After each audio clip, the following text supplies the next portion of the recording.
Ma'am আমাদেরকে already দেখালেন no go Yale and tell, তাই তো? এবার আপনি ক্লাসে কিভাবে ডেমনস্ট্রেট করবেন একদম বাচ্চাদেরকে। আমাদের কাছে হুলা হুপ আছে, আপনারা চক করে দিলেন, চক দিয়ে এরকম করে বাচ্চাদের সবার বাচ্চাদের জন্য একসাথে করাবেন। আমরা অনেক অনেক অনেক বাচ্চাকে একসাথে করিয়েছি। ঠিক আছে, এটা আমার বডি বাউন্ডারি, ঠিক আছে? সবাই নিজের বাউন্ডারির ভেতরে আছে।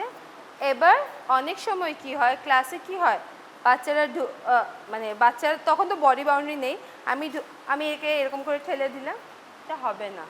আমি এখানে স্টেপ ইন করছি, তখনই ও কি বলবে আমাকে, যেটা ওর ইচ্ছা আপনি শুধু বলে দেবেন, নো গো ইয়েল ইয়েল। আমি তো ওকে না জিজ্ঞেস করে ঢুকেছি, ও কি বলা উচিত আমাকে? নো নো বা গো, ঠিক আছে? এটা বাচ্চাদেরকে আপনাকে ক্লাসের ভেতরেই শেখাতে হবে। এই যে অনেক সময় বাচ্চারা যখন এরকম করে, বাচ্চাদেরকে বলতে হবে, শেখাতে হবে যে এক্সকিউজ মি। আমরা অনেক সময় দেখি টিচাররা কথা বলছে, বাচ্চারা এরকম করে হেলাতেই থাকে, মিস মিস।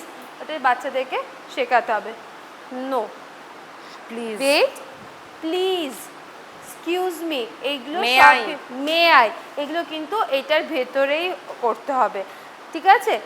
মনে করুন আমি এখানে যাব, may I take your pencil please. ও যদি ইয়েস বলে তবেই কিন্তু আমি হাতটা বাড়িয়ে পেন্সিলটা ওর কাছ থেকে নেব, আগেই যে ওর ঢুকে আমি ওর পেন্সিল বক্স থেকে পেন্সিল নেব না। এটা ওর একটা বাউন্ডারি। বাচ্চাদেরকে নিজের বাউন্ডারিকে রেসপেক্ট বা লোকের বাউন্ডারিকে রেসপেক্ট করতে শেখাতে হবে। যতক্ষণ না ও ইভেন ইফ যদি ও আমার খুব কাছের বন্ধু, আমার বেস্ট ফ্রেন্ডও হয়, তাও আমাকে এটা পারমিশন নিয়ে করতে হবে, ঠিক আছে? যেমন এরপর আপনারা শেখাবেন। হ্যাঁ হ্যাঁ, আমি 15 সেকেন্ডস দেবো। সেটা হচ্ছে টিচার্স একটু অ্যাটেনশন দরকার। সেটা হচ্ছে যারা স্পেশালি প্রাইমারি টিচার্স, আমরা তো এই প্রবলেমটা প্রতিদিন ফেস করি। স্যার আমার কাছে তো আসবে, তোমাদের কাছে আসবে, ম্যাম এটা নিয়ে নিয়েছি, আর ছেলেটা এটা নিয়ে নিয়েছি, এটা হারিয়ে গেছে, দেখো আমি এখন লাঞ্চ করতে গেছিলাম, আমার সেই ব্যাগে এটা পাচ্ছি না। ফলে this particular activity is very very very important to us. We need to understand this activity very meticulously.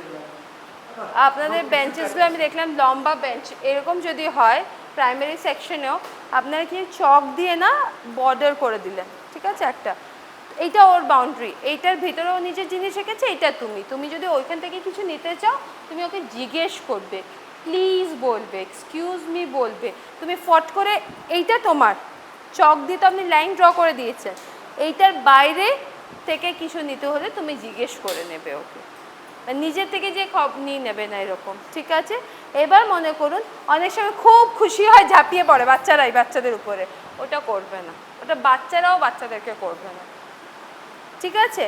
যেমন কি পজিটিভিটি, যদি কোনো পজিটিভ কিছু শেখাতে হবে আমাদেরকে, তো মিস আমাকে বললো মে আই কাম ইন, আমি বললাম ইয়েস, আর নিয়ে হ্যান্ডশেক করলাম, হক করলাম, এটা যেটা বাচ্চাদের ইচ্ছে, এটা শেখালে না।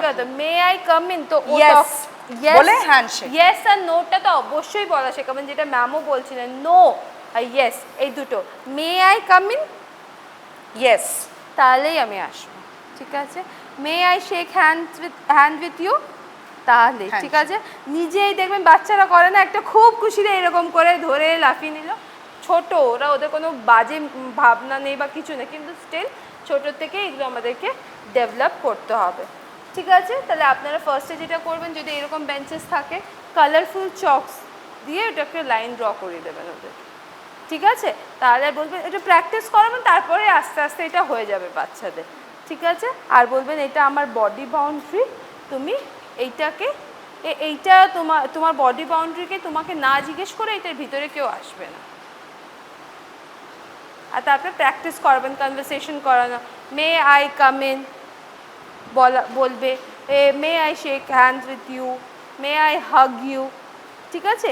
এরকম করে ফিনল্যান্ডে তো একদম ছোট বাচ্চা, মানে বাচ্চারা যখন থেকে বুঝতে পারে তখন থেকেই ওদেরকে ইভেন পেরেন্টসদেরকেও জিজ্ঞেস করতে হয় যে মে আই হাগ ইউ। তো এটা সত্যি দরকারও, তাই না? যে আমরা তো অনেক সময় বাচ্চাদেরকে, স্পেশালি গার্ল চাইল্ডকে কোলে নিই না, সবাই আমরা রিলেটিভসদের কোলে দিয়ে দিই, যেটা তো উচিত নয়, হয়তো কমফোর্টেবল ফিল করেন, হয়তো করছে না, আমরা তো দিয়ে দিচ্ছি, তাই না? তো তো এটা আমাদেরকে যেহেতু আমাদের বাড়িতে তো আপনি করাতে পারেন, কিন্তু ক্লাসে এটা আপনাদেরকে বাচ্চাদেরকে বোঝাতে হবে আর করাতে হবে। ঠিক আছে?